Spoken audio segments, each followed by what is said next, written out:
Fövqəladə Hallar Nazirliyinin Sumqayıt Regional Mərkəzində Ulu Öndər Heydər Əliyevin anadan olmasının 103-cü il dönümünə həsr olunmuş Heydər Əliyev Xatirələrdə adlı tədbir keçirilib. Əvvəlcə Ulu Öndərin anadan olmasının 103-cü il dönümü münasibəti ilə velo yürüyüş keçirilib. Heydər Əliyev Mərkəzinin qarşısından start götürən velo yürüyüş Fövqəladə Hallar Nazirliyinin Sumqayıt Regional Mərkəzinin önündə başa çatıb. Sonra tədbir iştirakçıları mərkəzin inzibati binasında Ulu Öndərin büstünün önündə gül dəstələri qoyaraq dahi rəhbərin əziz xatirəsini dərin ehtiramla yad edib, ümummilli liderin zəngin həyat və fəaliyyətindən bəhs edən kitab sərgisi ilə tanış olublar.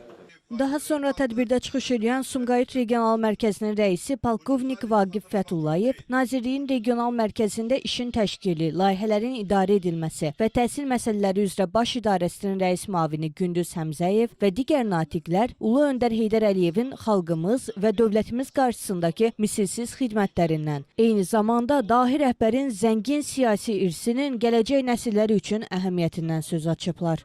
Bildirilib ki, ümummilli liderin Azərbaycanın tərəqqisinə xidmət edən səmərəli dövlətçilik siyasəti bugün möhtərəm prezident, Müzəffər Ali Başkomandan cənab İlham Əliyev tərəfindən yüksək əzmkarlıq və uğurla davam etdirilir. Məhz bunun nəticəsidir ki, bugün ölkəmiz beynəlxalq birliyin nüfuzlu üzvlərindən biri hesab olunur. Daha sonra tədbir iştirakçıları Fövqəladə Hallar Nazirliyinin Sumqayıt Regional Mərkəzi və digər yerli qurumların xüsusi texnika və avadanlıqlarına baxış keçiriblər. Tədbir çərçivəsində Sumqayıt məktəbliləri arasında viktorina təşkil edilib, qaliblərə fəxri fərmanlar təqdim olunub.